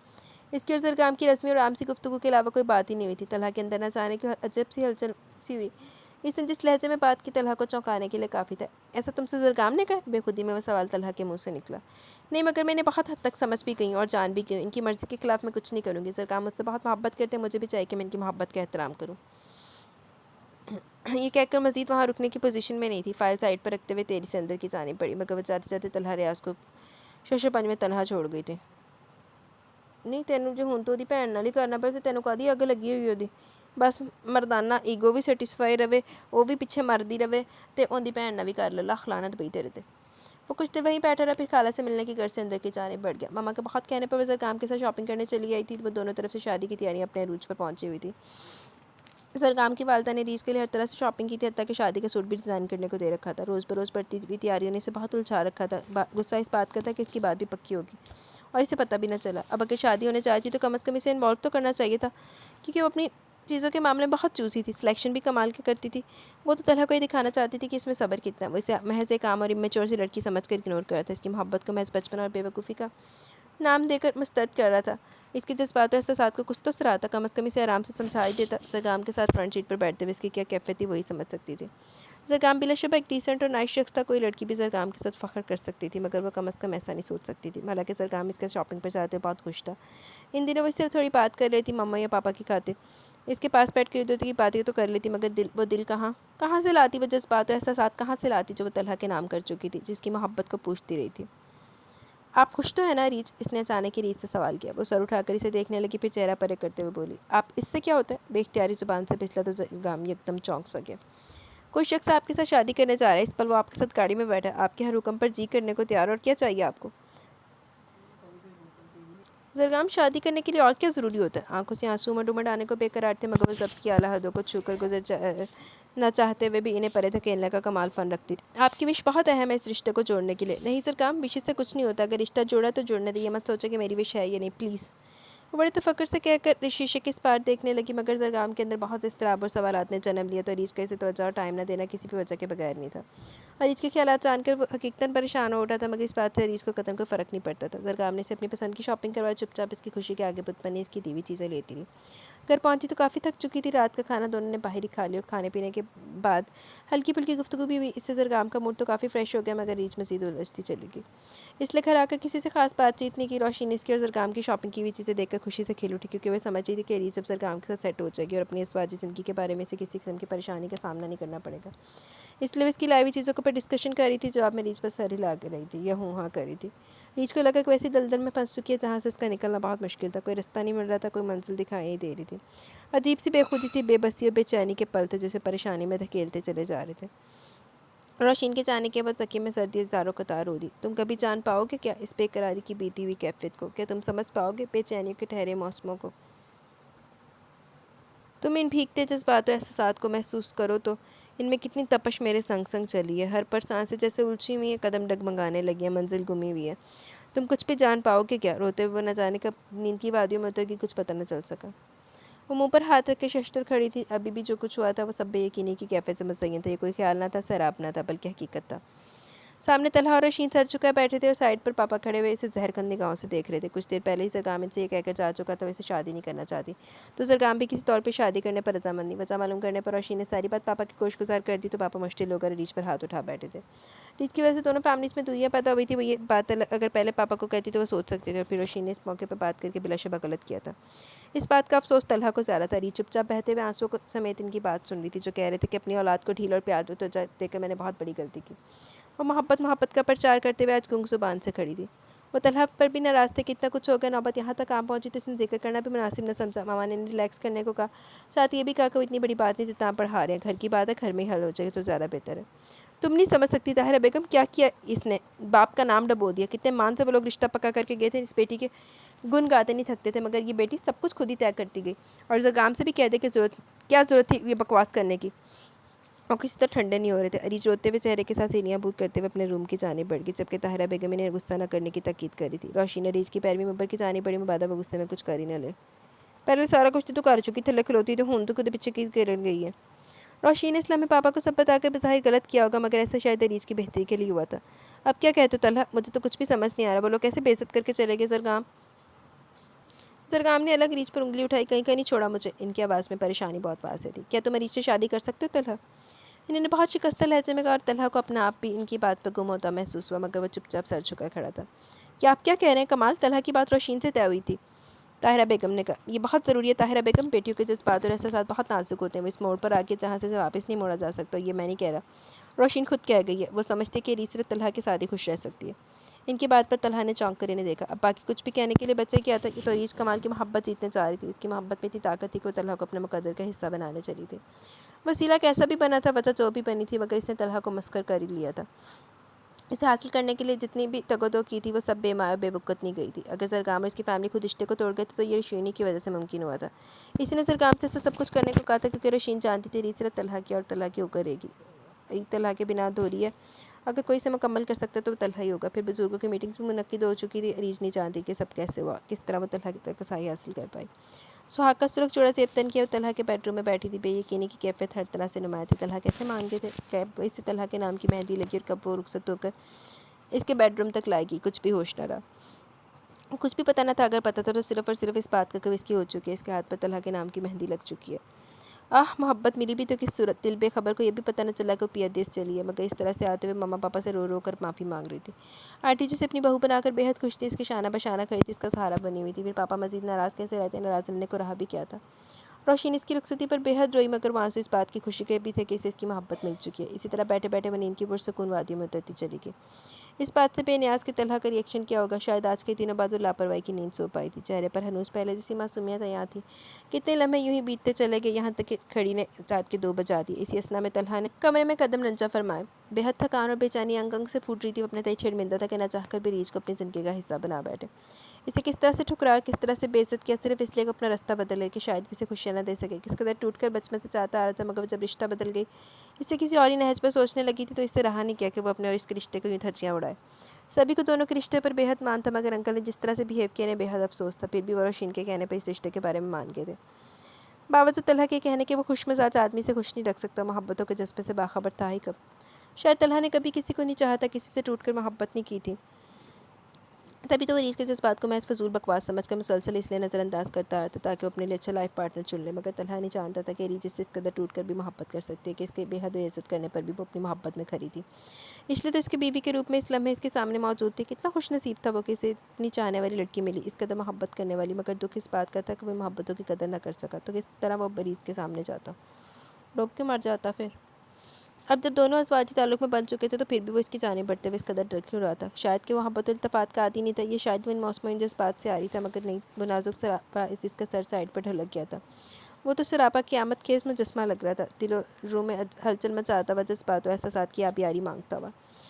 طلحہ بے چینی سے شرٹ کے بٹن کھولتے ہوئے واش روم کی جانب بڑھے تاکہ گرم پانی سے غسل کرنے کے بعد تھکان اتاری جا سکے۔ کچھ ہی منٹ بعد وہ چینج کر کے بال رگڑتا باہر کی جانب بڑھ رہا ہے، وہ ہنوز سامنے خود سے لا تعلق کھڑا تھی۔ طلحہ کا سونے کا فل موڈ تھا اور رات کے پل تھکاوٹیں بڑھانے کو بے قرار تھا۔ جی چاہ کے اس کے پاس جا کر کوئی پیاری سی شرارت کر دے، اسے خود میں سمیٹ کر اپنے اندر موجود جذبوں سے آشنا کر دے، مگر ابھی ان سب باتوں کا وقت نہ تھا۔ ابھی تو ہجر و فراق کا موسم دونوں کے مابین مزید ٹھہرنا تھا، ملن کا موسم دور نہ تھا، مگر وہ اسے بے حد خوبصورت طریقے سے منائے گا تاکہ کوئی شکوہ نہ رہے، کوئی گلہ نہ رہے۔ مسکراتے ہوئے لائٹ آف کر دی، سائڈ پر پڑا کمبل اٹھایا اور اس کے گرد اڑا دیا اور خود سائڈ پر جگہ بناتے ہوئے دوسرا کمبل اوڑھ دیا۔ نہ تو اسے صوفے پر سونے کی عادت تھی، نہ ہی طلحہ کوئی زحمت گوارا تھی وہ ان تکلفات میں پڑتا۔ دونوں اپنی جگہ پر براجمان ایک دوسرے سے بے خبر تھے، یوں ہی رات دھیرے دھیرے گیت گاتے ہوئے سکتی چلی گئی۔ چلو صبح نے اپنے ہونے کی اطلاع دی تو کھڑکی سے آتی ہوئی سورج کی شعاع نے اسے کروٹ بدلنے پر مجبور کر دیا۔ اسی اثنا میں اس کا سر طلحہ کے سینے سے ٹکرایا جو کہ بہت ہی قریب خود سے بے خبر تھا۔ کچھ دیر وہ یوں ہی اس کے سینے میں سردی بے نیاری سے لیٹی رہی، مگر طلحہ کو اس کے لمس کی خبر ضرور ہوئی تھی۔ حواس ایک دم سے بیدار ہوئے تو پتہ چلا کہ اس کے گرد طلحہ کا احاطہ بہت وسیع ہے۔ عجب خوبصورت لمحات تھے، بیگانہ ہو کر بھی یگانہ جیسے۔ جی چاہ اسی طرح وہ بازو میں لپٹی رہی، اس کے لمس حدت بے خود کر دینے کو کافی تھے، مگر وہ بے خود ہو کر بھی ہوش و حواس میں تھا۔ یہی وہ معصوم سا چہرہ تھا جو دل کے ہر لمحے بے حد قریب رہتا تھا، اسے کھونے کا ڈر پل پل بے چین رکھتا تھا۔ جس وجود کو اس نے انگلی پکڑے چلنا سکھایا تھا، وہ وجود آج بہت ہی مختلف اور قریبی رشتے کی ڈور میں بندھا سانسوں سے بھی زیادہ قریب تھا۔ کتنے دکھ دیے تھے اس وجود کو انجانے میں، لمحہ لمحہ تڑپایا تھا، مگر اسے تڑپا کر وہ خود کب چین سے رہا تھا، خود کب سکون سے رہ پایا تھا۔ یوں ہی آنکھیں موندے وہ ریچھ کو اپنے ہزار میں لے لیٹا رہا۔ ریچھ کو کچھ لمحے بعد قسمت آئی، اس کے سینے پر سے سر ہٹا کر آنکھیں کھولنے کی کوشش کی تو اسے اپنے قریب پا کر رہے سے ہوش و حواس بھی جاتے رہے۔ دل کی دھڑکنیں عجب لے پر دھڑکنا شروع ہوئی تھی، پھر خیالوں کا وسیع در کھلتا چلا گیا۔ اسے جھٹ سے خود سے دور نہیں کیا بلکہ بس آنکھیں کھولے طلحہ کی جانب دیکھتے چلی گئی۔ اگلے لمحے طلحہ نے اس کی جانب دیکھا تو ہزار ایک دم سے ڈھیلا پڑا، گرفت کی چولے مدھم ہوتی چلی گئی اور پھر وہ اسے اپنے وجود سے آزاد کے تیزی سے کروٹ بدل کر رخ موڑ گیا، انداز جیسے اسے کنارہ کش تھا یا پھر اپنے جذبات کو چھپانا تھا۔ وہ آہستہ سے اٹھتی بیڈ سے نیچے اتر گئی، اتنا بھاری لباس پہن کر سوئی تھی مگر نیند نے ذرا بھی احساس نہ ہونے دیا۔ فوراً سے پیشتے اس نے ڈریسنگ روم کا رخ کیا، وہ اس وسیع لباس میں مزید نہیں رہ سکتی تھی۔ طلحہ کا بھی مزید کچھ دیر سونے کا ارادہ تھا مگر دروازے پر ہونے والی دستک نے اس کا ارادہ پورا نہ ہونے دیا۔ سامنے مما کا مسکراتا ہوا چہرہ دیکھ کر طلحہ کی ساری تھکان اڑن چھو ہوگی۔ وہ ریچھ اور اس کے لیے کپڑے لے کر آئی تھی، ساتھ ہی دونوں کو جلدی تیار ہونے کا کہہ رہی تھی۔ ویسے بھی صبح کے 11 تو بج ہی چکے تھے۔ ان کے کہنے کے مطابق خالہ لوگ ریچھ کے لیے ناشتہ لے کر آتی، یہ ان کی بہت خاص رسم تھی۔ وہ ان کے جانے کے بعد پھر بستر پر دراز ہو گئی۔ ریچھ کچھ ہی دیر میں فریش ہو کر باہر نکلی، لمبے بالوں سے پانی کے قطرے ٹپک رہے تھے۔ اسے ڈریسنگ روم میں جو ڈھیلا ڈھالا سا سوٹ ملا وہی پہن چکی تھی۔ بہت ہمت کر کے وہ روم میں چلی آئی تھی۔ طلحہ کے موجود ہوتے اس کمرے میں رکنا کس قدر مشکل تھا اس کے لیے وہی سمجھ سکتی تھی۔ ماما تمہارے لیے سوٹ دے کر گئی ہیں، تمہیں یہی پہننا ہوگا۔ اسے آتا دیکھو بیڈ سے اٹھ کر واش روم کی جانب بڑھتا ہوا اچانک رک کر گویا ہوا چہرے پر کمال سنجیدگی رقم تھی اور ریچھ بھی اس کی طرف دیکھنے سے کاسے سر جھکائے سامنے موجود تھی۔ طلحہ کے واش روم میں گھستے اس نے اندر دبا ہوا سانس بحال کیا اور چپ چاپ ہیئر ڈرائی نکالے بالوں کو ڈرائی کرنے لگی۔ ڈریسنگ روم کی سہولت سے ایک بار پھر فائدہ اٹھاتے ہوئے آنٹی کا دیا ہوا خوبصورت سا میرون کلر کا کامدار سوٹ زیب تن کیا، پھر بالوں کی چوٹی بنائی اور ہلکا پھلکا سا میک اپ کر کے اپنی تیاری کو اوکے کر دیا۔ یہ کہ وہ جانتی تھی روشین کے آتے سے ہیوی میک اپ کرنا ہوگا، وہ جویلری پہنائے بغیر رہ نہیں سکتی تھی۔ یہ سب کرنا اس لیے مشکل تھا کہ وہ طلحہ کا کوئی بھی کمنٹ سننے کی پوزیشن میں نہیں تھی۔ جب تک طلحہ چینج کر کے آئے وہ صوفے پر بیٹھی میگزین میں مکمل طور پر غرق تھی۔ محض ایک نظر ریچھ کے وجود پر ڈالتے وہ ڈریسنگ ٹیبل کے سامنے کھڑا بال بنانے لگا۔ ریچھ کی نگاہیں بے اختیار اٹھی تھی۔ طلحہ نے خود پر ڈھیر سارا پرفیوم چھڑکا تو پورا کمرہ مہک گیا اور وہ اس سحرزدہ سے ماحول میں بے خود ہونے لگی۔ نگاہیں بددستور طلحہ کے گرد طواف کر رہی تھی۔ طلحہ نے اس کی اس قدر محو دیکھی تو چہرے پہ یکایک سے مسکان ٹھہری۔ اس کے مسکراتے ہوئے چہرے کو دیکھ کر ریچھ کی نگاہیں مزید نہ اٹھ سکی تھی۔ ابھی وہ سر جھکائے دوبارہ سے میگزین میں محو ہوئی تھی کہ دروازے پر دستک ہوئی۔ وہ کھولنے کے لیے اٹھنا ہی چاہتی تھی کہ طلحہ اس سے پہلے آگے بڑھا۔ روشین مسکراتے ہوئے اندر بڑھ آئی۔ طلحہ کو سلام کرنے کے بعد وہ ریچھ کے گلے لگی۔ بس اتنی مختصر سی تیاری، تم اب شادی شدہ ہو چکی ہو، اب سے تمہیں بہت ویل ڈریسڈ اور میک اپ میں رہنا ہوگا۔ روشین کے کہنے پر وہ چونک کر طلحہ کو دیکھنے گئی۔ شادی شدہ ہو کر بھی وہ شادی شدہ کب تھی؟ جس شخص کو چاہا تھا، اپنا سب کچھ مانا، وہ پھر وہ اس کی انسیت سے اس کے ہمراہ بھی چلی آئی، مگر اس نے کب اسے دل سے قبول کیا تھا؟ طلحہ وہاں مزید نہیں ٹھہرا تھا کیونکہ اب روشین کے ارادے سے مزید تیار کرنے کا تھا۔ کچھ ہی دیر میں اس نے ریچھ کو بالکل دلہن کی مانند سجا دیا۔ نیچے سبھی گیسٹ موجود تھے۔ اگر ریچھ سمپل سے جاتی تو آنٹی کے سسرال والوں کو ذرا اچھا نہیں لگتا، دوسروں کے لیے صحیح، اب ریچھ چپ چاپ تیار ضرور ہو گئی تھی۔ پھر روشنی سے لے کر نیچے چلی نگاہیں تھی کہ زمین سے لگنے کے بعد پھر اسے اٹھ نہیں پا رہی تھی۔ طلحہ سامنے کزن کے ساتھ باتیں کرنے میں مہک تھا۔ اس وقت لاؤنج میں بہت سے لوگ براجمان تھے، ریچھ کے ماں پاپا کے علاوہ طلحہ کی فیملی، پھر آنٹی کے سسرال والوں میں اس کی ساس اور آنٹی کی نند اور بچے وغیرہ۔ ان کا آج کل میں واپس آنے کا پروگرام تھا، مگر کل کا شاندار ولیمہ اٹینڈ کرنے کے بعد اسے آتا دیکھ کر آنٹی آگے بڑھ آئی تھی اور ریچھ کو طلحہ کے ساتھ ہی صوفے پر جگہ دی۔ پتہ نہیں کیسی رسم تھی، طلحہ سیدھا ہو کر بیٹھ گیا۔ ماشاءاللہ بہت خوبصورت جوڑی، اللہ نظر بد سے بچائے۔ طلحہ کی دادی ماں نے دونوں کی ڈھیر ساری بلائیں لی۔ خاندان میں وہی بزرگ خاتون تھی۔ پھر جنہوں نے ریچھ کے ہاتھ میں سرخ نوٹ رکھ دیا اور سر پر بوسہ دیا۔ مان لو 100 دے نوٹ ہی لبے سی، کو پیسے تے زیادہ دین دی، حد ہو گئی، ویسے دادی بنی پھر دی۔ ماں پاپا سے ملنے کے بعد ناشتے کا سلسلہ شروع ہوا۔ بہت ہی مشکل وقت تھا اس کے لیے ساتھ میں بیٹھا شخص جو اس کا ہو چکا تھا، مگر اسے اس طرح سے بیگانہ بیٹھا تھا جیسے اس سے کوئی بھی رشتہ نہ ہو۔ طلحہ اس کے اندر ہونے والی اضطرابی کیفیت کو سمجھ رہا تھا جو بظاہر ناشتہ کرنے میں مگن تھی۔ سبھی خوش تھے مگر ریچھ کے چہرے پر سنجیدگی واضح رقم تھی، جیسے اسے کوئی خوشی نہ ہوئی ہو۔ وہ کیا بتاتی طلحہ کو اس کی لا تعلقی کس قدر ہرٹ کر رہی ہے اسے۔ خدا خدا کر کے ولیمے کا دن بھی خیر و عافیت سے گزر گیا۔ پی سی ہوٹل میں ولیمے کا شاندار اہتمام تھا۔ سب کے لیے بہت شاندار و خوبصورت وقت تھا جو کہ دونوں کے حوالے سے مقید کر لیا گیا۔ پھر دھیرے دھیرے ہر کوئی اپنی لائف میں مگن ہو کر طلحہ نے باقاعدگی سے آفس جانا شروع کر دیا۔ دونوں ایک دوسرے سے بیگانہ اپنی اپنی زندگی میں محو تھے۔ وہ ریچھ جو طلحہ کی خواہش میں اس مقام تک آ پہنچی تھی، اب اس سے کسی بھی طرح کا شکوہ نہیں کرتی تھی۔ اسے یہ نہیں کہتی تھی کہ اسے اس کی محبت چاہیے، وہ اب اس کی بیوی ہے تو اسے وہ مقام اور توجہ چاہیے۔ سچ یہ تھا کہ اس کی جذبات اور احساسات نے ایک دم سے صدمہ اور کی دقیق چادر اوڑھ لی تھی۔ وہ آنٹی کے ساتھ یا تو کام کرنے میں مگن ہوتی یا پھر باتیں کرنے میں۔ اس کے آنے سے آنٹی کی تو زندگی جیسے مہک اٹھی تھی اور وہ اور انکل اس کی بلائیں لیتے نہ تھکتے۔ ریچھ کا زیادہ تر وقت آنٹی کے ساتھ ہی گزرتا تھا۔ آنٹی نہ بھی آ کے آئی، مگر اس کے طلحہ کے ماں بہن اس تہوار کو محسوس نہ کر پائی، کیونکہ طلحہ صبح ناشتے کے لے کے نکلتے تو رات دیر تک واپس آتے، وہ اکثر سو چکی ہوتی تھی۔ طلحہ خود اس زندگی سے فیڈ اپ ہو چکا تھا۔ اسے غصہ اس بات پر آتا کہ ریچھ کا ہر کام چپ چاپ اپنے ہاتھوں سے کرتی تھی، مگر اسے کبھی بھی کوئی فرمائش نہیں کرتی تھی۔ آہو تیرے اگے وشتی رہے، جدہ پہلے وشتی سی ہن بھی تیرے اگے وشتی رہے تو چنگا۔ نہ ہی اس کو رات کو دیر سے آنے پر ٹوکا، اسے خوشی ہونے کی بجائے چنچلاہٹ سی ہونے لگی۔ انجانے میں خواہش کرنے لگا تھا کہ طلحہ رات کو دیر سے گھر آئے تو اس سے لڑے، اس کو اپنی اہمیت اور مقام کا احساس دلائے، اس سے روٹھ جائے تو طلحہ کو اسے منانا پڑے، مگر ایسا کچھ بھی نہیں ہوتا تھا۔ ہاں سارا کچھ وہی کرے، تو کچھ نہ کرے، جسے اپنے حواس سارے منجمد احساسات اور جذبات کو دل کے دریچے میں بند کر چکی تھی۔ محض کٹ پتلی کی مانند بیہیو کرتی تھی، نماز پڑھ کر لمبی لمبی دعائیں اس کی سلامتی کی مانگتی، مگر بذات خود اس سے کبھی یہ نہ کہہ سکی کہ اس کے پاس ریچھ کے لیے وقت کیوں نہیں۔ وہ تو بس چپ چاپ اسے رب سے مانگتی چلی گئی، خود شکوہ نہیں کیا، مگر اس کی محبت کی آرزو ضرور کرتی تھی۔ اس کی لمبی لمبی دعائیں تھیں جو شاید رنگ لائی تھیں کہ طلحہ کو اس بات کا احساس ہو چلا تھا کہ وہ ریچھ کے ساتھ زیادتی کر رہا ہے۔ اس کا قصور کیا تھا؟ یہی کہ اس نے طلحہ سے بے حد محبت کی اور اسے پا لیا۔ کال تو صحیح ہے۔ اس رات آندھی اور بارش نے اچانک ہی بہت تیز رخ اختیار کر لیا کہ طلحہ کو ڈرائیونگ کرنا بے حد مشکل لگ رہا تھا۔ کراچی شہر کا ٹریفک اور رات کا وقت، مگر طلحہ نے اعصاب پر قابو پاتے بہت ہی نارمل انداز میں طاق انداز میں ڈرائیونگ سیٹ سنبھال رکھی تھی۔ پورے دن کی تھکان سے پور دکھ رہا تھا، ایسے میں موسم گھر پر وہ جائے نماز پہ بیٹھی مسلسل درود پاک پڑھتے ہوئے اس کی خیریت سے لوٹ آنے کی دعائیں مانگنے میں مصروف تھی۔ آج کل ویسے بھی کراچی کے حالات خراب تر ہوتے جا رہے تھے، آئے دن ہنگامے اور دھماکے، وہ ٹریفک میں بری طرح پھنسا ہوا تھا۔ یہاں ریچھ کے اندر عجیب سی ہلچل ہوتی چلی گئی۔ کیا فرق پڑتا طلحہ، اگر آپ مجھے دل سے قبول کر کے میرے ساتھ تھوڑا سا خوش ہو جاتے؟ مجھے محبت کی بھیک نہیں چاہیے، مگر جب بیوی بناتے تو باقی فرض بھی نبھاتے۔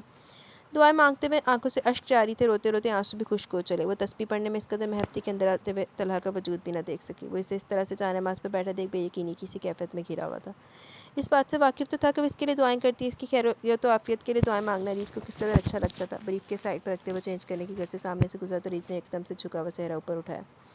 طلحہ آ چکے تھے بالکل خیر و عافیت سے، انہیں ٹھیک ٹھاک سامنے دیکھ کر بے اختیار لب سے اللہ تیرا شکر ہے نکلا، مگر یہ کیا؟ طلحہ اس کے سامنے بے نیازی سے گزرتا واش روم کی جانب بڑھا، کیونکہ وہ بارش میں اچھا خاصا بھیگ چکا تھا۔ ریچھ نے جائے نماز لپیٹی اور اس کے لیے چائے بنانے کے لیے کچن کی جانب بڑھ گئی، حالانکہ طلحہ نے اسے فرمائش نہیں کی تھی، مگر وہ جانتی تھی سردی میں طلحہ کو چائے کی کتنی ضرورت ہوگی۔ ایک پل کے لیے احساس بن کر آ جاتے، دوسرے ہی پل میں خواب کی طرح اڑ جاتے ہو، جانتے بھی ہو کہ ڈر لگتا ہے تنہائیوں سے، پھر بھی تنہا چھوڑ کر چلے جاتے ہو۔ وہ چائے لے کر روم میں آئی تو طلحہ ہیٹر کے آگے بیٹھے ہاتھ سینک رہا تھا۔ چائے سائڈ پر رکھ کر مڑی تو طلحہ نے اسے پکارا، مجھے تم سے ضروری بات کرنی ہے ریچھ۔ کتنے دنوں بعد وہ مخاطب تھے، جی چاہت سارا کچھ قدموں میں نچھاور کرتے۔ ایڈنا گلا تو سرے چڑھایا تو انہوں۔ طلحہ بیڈ پر بیٹھ گیا اور وہ صوفے پر ٹک گئی، دونوں اپنی اپنی جگہ خاموش تھے۔ مجھے لگتا ہے کہ اب وہ وقت آ چکا ہے کہ میں تمہاری ساری غلط فہمیاں دور کر دوں، ساری خفیاں مٹا دوں۔ آئی ایم سوری ریچھ، میں تمہاری محبت کی قدر نہیں کر سکا۔ طلحہ نے گھما پھرا کر بات شروع کی تو اس کی سانسیں ایک دم سے تیز ہوتی چلی گئی۔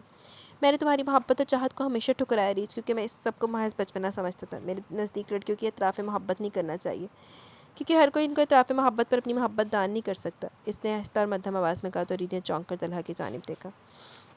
محبت، چاہت، مجھے ان سب کے لیے وقت ہی نہیں ملا ریچ۔ میں تو ایک پریکٹیکل اور سیدھی سادھی زندگی گزارنے والا عام سا شخص تھا۔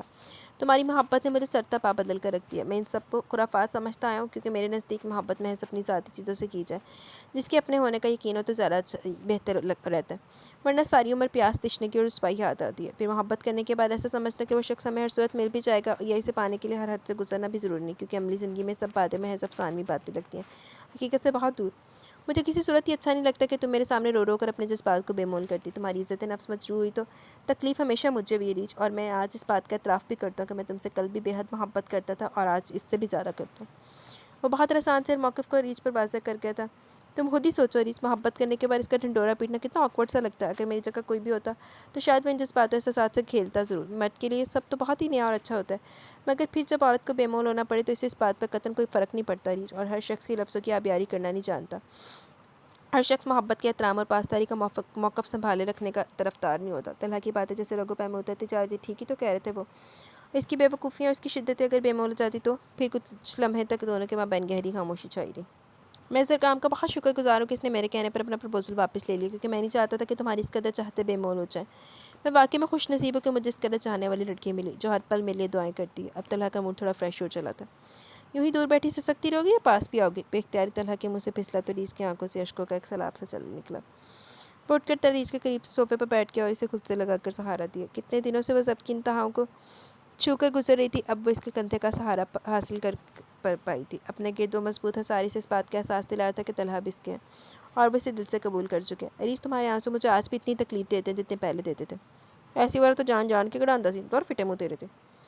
اپنے ساتھ لگائے ہوئے سے شادی چپ کروانے میں مگن تھا۔ تم نے کبھی ایسی شادی دیکھی جس پر دونوں میاں بیوی بنا ہانی مون کے اپنی زندگی گزارے ہوں؟ وہ ایک دم سے دور ہٹی۔ نہیں نا، تو تم نے کبھی اس قدر پاگل لڑکی دیکھی جو اپنی محبت اور چاہت کو پا کر بھی اس سے بہت دور رہتی ہے؟ ویسے میں تمہارے صبر اور ہمت کی داد ضرور دوں گا۔ اب وہ مسکراتے ہوئے اسے مسلسل چھیڑے جا رہا تھا۔ طلحہ، آپ مجھے شرمندہ کریں، تم مجھ سے یوں دور دور ہوگی تو اور کر بھی کیا سکتا ہوں؟ جی؟ وہ حیرانی تو تھی اس کی باتوں پر۔ اوکے، یہ بتاؤ کہ تم مجھ سے ناراض تو نہیں، تمہارے دل میں کوئی رنج تو نہیں؟ طلحہ نے اسے پیار سے خود سے قریب کرتے ہوئے پوچھا تو جواب نفی میں ملا۔ اچھا، تو پھر پیار کرنے کی اجازت تو دے دو گی نا؟ وہ تیری سے نفی میں سر لاگے تو طلحہ ہنسنے لگا۔ میں تم سے اجازت مانگوں تب نا؟ مجھے اجازت کی ضرورت نہیں ہے۔ طلحہ نے اسے بات کہہ کر بلا شبہ بہت معتبر کر دیا تھا۔ وہ اس شخص کے حصار میں خود کو دنیا کی خوش قسمت ترین لڑکی تصور کرتی، خدا تعالیٰ کا جس قدر شکر کرتی کم تھا۔ اسے نہ صرف طلحہ کی محبت ملی بلکہ وہ احترام بھی ملا جس کی ہر لڑکی تمنا ہی ہوتی ہے، مگر طلحہ کی باتیں ذہن میں نقش ہو کر رہ گئی تھیں۔ ان باتوں کے معنی کیا تھے پہلے اگر سمجھ آتی تو شاید ان کے درمیان میں سخت کے لمحے نہ آتے۔ خیر، یہ وقت ان باتوں کو سوچنے کا نہیں تھا، کیونکہ طلحہ نے اس کی برستی آنکھوں میں خوشبوؤں کے خواب بھر دیے تھے، اسے اپنے پیار اور توجہ سے مکمل کر دیا تھا۔ پھر طلحہ کے سنگ وہ خوشبوؤں بھرا سفر کرنے چلی تھی، جہاں محبت کی حسین وادیوں میں پیار ہی پیار تھا اس کے لیے۔ جی تو گائز، یہاں پہ ہمارا یہ ناول اپنے اختتام کو پہنچا۔ کیسا لگا ناول؟ اپنی رائے کا ضرور اظہار کیجیے گا۔ ناول کا نام ہے ہمارے یہ برستی آنکھیں ترستی آنکھیں، ریٹن بائی عائشہ سحر مرتضیٰ کا یہ ناول ہے۔ کیسا لگا آپ کو؟ اپنی رائے کا ضرور اظہار کیجیے گا۔ تو مجھے بس ٹھیک تھا، بس مجھے ہیروئن کے نام سے تھوڑی سی پرابلم تھی تے ہیرو تے ہے ہی بغیرت سی۔ وہ تو بی بی نے دیکھو، بی بی نے کوئی اعتراض بھی نہیں سی، ساری بستی بستی کرا کے تے معافی کر دیتا تو اور فٹے منہ تیرے تے ساڈا نا ہی ڈبویا ہی۔ خیر، کیسا لگا آپ کو یہ ناول؟ اپنی رائے کا ضرور اظہار کیجیے گا۔ ابھی میں چلتی ہوں، مجھے اجازت ہے، انشاءاللہ جلد ملیں گے نیو ناول کے ساتھ۔ اور لیٹ کے لیے معذرت چاہوں گی، کیونکہ میں نے بتایا ابھی میرا ٹائم بالکل بھی ایڈجسٹ نہیں ہو رہا۔ جیسے ٹائم سیٹ ہوتا ہے تو ویسے ہی یہ روٹین بھی ہماری نا سیٹ ہو جائے گی، ٹھیک ہے؟